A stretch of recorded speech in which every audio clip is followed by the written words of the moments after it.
Al oeste del estado Anzoátegui, en territorio de los desaparecidos indios comaragotos, se yergue sobre la zona más elevada del pueblo de Clarines un monumento rico en historias coloniales y batallas de independencia. La iglesia de San Antonio de Paduas, de Clarines, convertido en monumento nacional, ha sufrido un progresivo deterioro ante la falta de mantenimiento desde una última intervención en 1965. Un proceso de rescate se puso en marcha para devolverle a esta edificación su preciado valor arquitectónico. Antes, una investigación se ha hecho a detalle por un grupo de investigadores y especialistas que encabeza la arquitecta Yasmín Morales. Bajo el método histórico crítico filológico, se ha estudiado la evolución de la iglesia en los últimos años.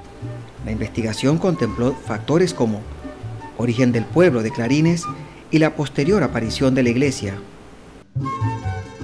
Un minucioso trabajo realizado por el arquitecto Eliani González permitió conocer a fondo la historia y el proceso de esta edificación. Se encuentra ubicada en la parte más alta del pueblo.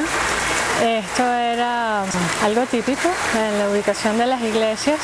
Y bueno, morfológicamente la iglesia se puede describir como una planta de cruz latina, una única nave central de 25 metros de largo, con capillas laterales en el transepto. Este lugar está determinado, marcado por 4 arcos de medio punto, donde existe una cúpula. Y bueno, la iglesia presenta algunas características muy especiales, como son las arcadas que se encuentran a los lados, arcadas exteriores, los cuales, bueno, se han especulado mucho sobre su origen. Existe una teoría que alude a una sensibilidad estructural, que hubo una cierta sensibilidad artística al momento de solucionar estructuralmente la iglesia. Esta iglesia no tiene tirantes en los techos como la iglesia de Píritu, sino que construyeron contrafuertes en las fachadas laterales para contrarrestar el empuje de los muros. Y entonces las arcadas funcionarían como también una especie de tirante, pero exterior, que une la torre del campanario con el transepto. El próximo paso fue el levantamiento planimétrico del monumento y su entorno más próximo a través de modernas tecnologías.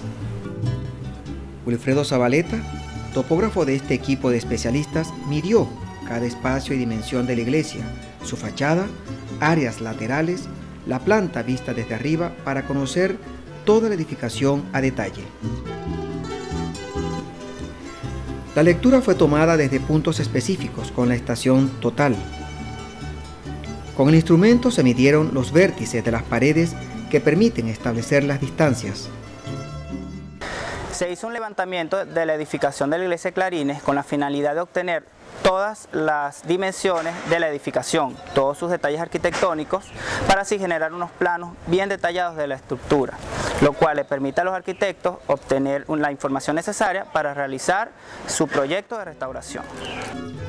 De este primer levantamiento se observó gran cantidad de filtraciones a medida que la edificación fue examinada tanto en el exterior como su interior. Todo este proceso va a permitir preparar la segunda fase y desarrollo del proyecto, que comprende evaluar la condición del templo religioso, la tarea de museología y museografía. Los especialistas han recopilado todo un registro gráfico y pormenorizado que comprende el estudio de los materiales con que fue construida la iglesia, y a partir de allí han evaluado su comportamiento estructural. Desde hace 15 años el templo de San Antonio de Padua, en la población de Clarines, viene presentando un proceso de deterioro importante en sus estructuras. ¿Por qué es necesario detener ese proceso? Bueno, básicamente porque estamos hablando de una construcción de orden religioso perteneciente a un momento muy importante de lo que fue la conquista del territorio venezolano, que además en su arquitectura refleja una estructura única, como es una iglesia, en base a un desarrollo importante de la instancia de forma cruciforme, que en sus interiores resguarda además dos murales de factura colonial único en el oriente, o sea, que se conozca en el oriente de Venezuela. La iglesia de Clarines es la que contiene en sus muros estos murales, ciertamente muy intervenidos, pero hemos considerado, y por ello se está haciendo dentro del proyecto, pues énfasis en la valoración de la tipología de la edificación. Una condición de esta edificación son sus aspectos netamente funcionales, sencillos y de composición volumétrica. La economía en el uso de recursos para los siglos XVI y XVIII se aplicaban basando condiciones climáticas y topográficas con predominancia de la función sobre la forma. En el siglo XX, entre 1911 y 1912, la iglesia de San Antonio quedó totalmente construida y el 27 de junio de 1960 fue declarada Patrimonio Histórico de la Nación. Ya su condición como monumento histórico le otorga una significación más profunda, al brindar registros documentales de la historia de esta región en lo social, político y religioso-cultural. En cuanto a su nombre, los registros cuentan que una primera imagen de terracota llegó a Clarines con pobladores de la región de Andalucía en España y fundaron el pueblo de Nuestra Señora de Clarines. Una imagen de esta Virgen, conocida también como Santa Clara de Asís, fue el nombre dado para la fundación de dicho poblado. Pero luego fue consagrado como patrón del pueblo y su iglesia a la imagen de San Antonio de Padua. La iglesia de Clarines posee una apariencia sólida y monumental con su planta de cruz latina. La nave central mide 25 metros y tiene un crucero formado por 4 arcos de medio punto. A cada lado se sitúan pequeñas capillas ocupadas por la colección de santos, el presbiterio y un retablo monumental acompañado de 2 laterales. Esa entrada entre las 2 torres posee un chapitel piramidal y 2 cuerpos, con 5 entradas en total, un acceso principal en la fachada sureste. El centro queda enmarcado entre 2 torres. Sus fachadas laterales poseen arquerías alineadas desde la torre hasta la pared exterior del transepto, a su vez formado por 3 arcos de medio punto, apoyado en 2 columnas estriadas de base cuadrada. Dichas arquerías pueden definirse como una solución de gran valor estético al justificar el elemento de unión que hace función de tirante al transportar y repartir las cargas entre la capilla y la torre, que es el volumen más alto de la iglesia.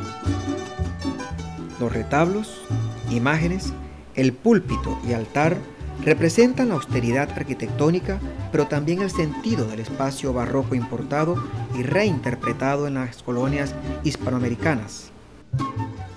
La iglesia ha sufrido 2 intervenciones. De ellas, la que más alteró el estilo fue la realizada en los años 60.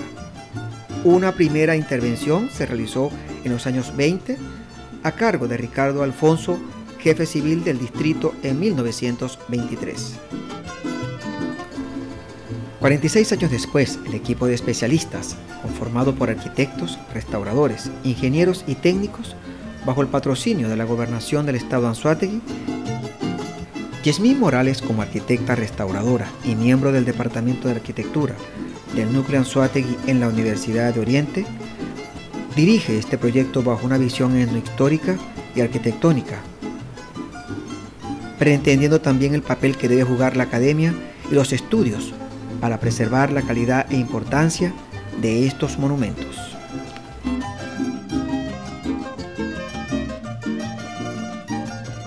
Bueno, dentro de la restauración se está manejando el concepto de el valor social que tienen las edificaciones, que de alguna manera forman el patrimonio edificado, construido del país. En este caso, pues la universidad, consciente de un patrimonio importante dentro de lo que es el Estado y específicamente en Clarines y en su iglesia, ha adelantado con la gobernación un trabajo importante para establecer el elemento etnohistórico del lugar. Por eso nosotros establecimos desde el primer momento un trabajo donde la intervención de un arqueólogo era vital. Además del arqueólogo, el historiador, como desarrollo de todo el proceso socioeconómico que dio pie a la construcción de la iglesia de Clarines. Este estudio documental y los antecedentes que brindan información del proceso evolutivo de la iglesia permitieron un patrón estructurado del material que se ha recabado, ajustándose a los lineamientos y sugerencias del Instituto de Patrimonio Histórico de la Nación. El Instituto de Patrimonio Histórico fue el ente encargado de la labor de supervisión que lleva los antecedentes sobre los diversos procesos a que ha sido sometida la iglesia de Clarines. Un total de 5 cuadrículas exploratorias excavó un equipo de especialistas dirigido por la antropóloga y especialista en arqueología, Ana Cristina Rodríguez, con miras a descubrir nuevos hallazgos ocultos en la iglesia. Entre ellas, se descubrieron varios esqueletos de indígenas. Esos huesos aún no han sido sometidos a estudios, pero suponen que corresponden al siglo XVIII. En esta zona se dieron 3 procesos de dominación importantes. La primera, a nivel prehispánico, cuando las sociedades indígenas dominaban el comercio entre la costa y el Orinoco. Posteriormente, a la llegada de los españoles, es el proceso militarista y se ve reflejado en el fuerte que tenemos las ruinas aquí. Y después la penetración misional, que es el reflejo, tenemos la iglesia que vamos a restaurar. El ingeniero José Luis Bapertuy, especialista en patologías constructivas de edificios, participó en este trabajo y en la evaluación sobre las condiciones de la iglesia. Con el malif o minigrúa se observaron las condiciones de techos y partes altas de los muros, dentro y fuera de ella. Gracias a su capacidad de 500 libras y bombeo hidráulico, el malif hizo posible que los especialistas tomaran muestras en las alturas y se hicieran las calas o recolección de material en los frisos y morteros. Hemos llevado, desde la investigación que hemos hecho, nos hemos llevado una grata sorpresa. Realmente, desde el punto de vista estructural, nuevamente les digo que la edificación se encuentra en buen estado, realmente. No se le observan lesiones, daños o deterioro significativo que ponga, digamos, en peligro, que ponga en riesgo, pues, la integridad y la seguridad del monumento. No obstante, sí hay que corregir una serie de deterioros que se vienen manifestando, que aunque no afectan desde el punto de vista estructural a la edificación, sí la están ya lesionando, la están deteriorando, como son las filtraciones. Hay mucho problema de humedad. El patólogo concluyó, según su diagnóstico, que el mayor daño lo causó la humedad en sus paredes, la falta de mantenimiento y el mal tratamiento en el diseño y uso de los frisos. Esto facilitó la proliferación de líquenes. Los líquenes son una simbiosis entre hongos y algas que se alimentan de la capa orgánica concentrada en la tierra con que se elaboró la mezcla para cubrir los amplios espacios interiores y exteriores de la iglesia. La evaluación incluyó además realizar un trabajo de descontaminación de la iglesia, que ha sido con el pasar del tiempo lugar de anidación de aves y murciélagos, comprometiendo el edificio y la salud de quienes acuden al servicio religioso. La intención fue rescatar los valores estéticos, históricos y religiosos de este patrimonio con una evaluación sobre sus condiciones. La arquitecta Yasmín Morales y su equipo de especialistas, con un diagnóstico definido, entregó las recomendaciones para la restauración del templo de acuerdo a los procedimientos de intervención que deberán aplicarse. La visión del equipo va más allá al presentar el proyecto final con una propuesta que busca darle atractivo al templo religioso en la puesta de un sistema de iluminación dirigida que dará dramatismo, luz y colorido al imponente monumento. Finalmente, se aspira a desarrollar un trabajo comunicacional que vincule a la comunidad con la importancia de valorizar el rescate de este patrimonio y generar identidad y preservación. Para esta tarea, el equipo convocó desde inicios de la investigación a los miembros de la comunidad de Clarines para involucrarlos en la tarea de sensibilización por el rescate de la iglesia y fomentar grupos de acción que generen sentido de pertenencia y cultura de resguardo. La comunidad será el fiel custodio de esta joya arquitectónica, levantada con una misión inicial por profesar la fe.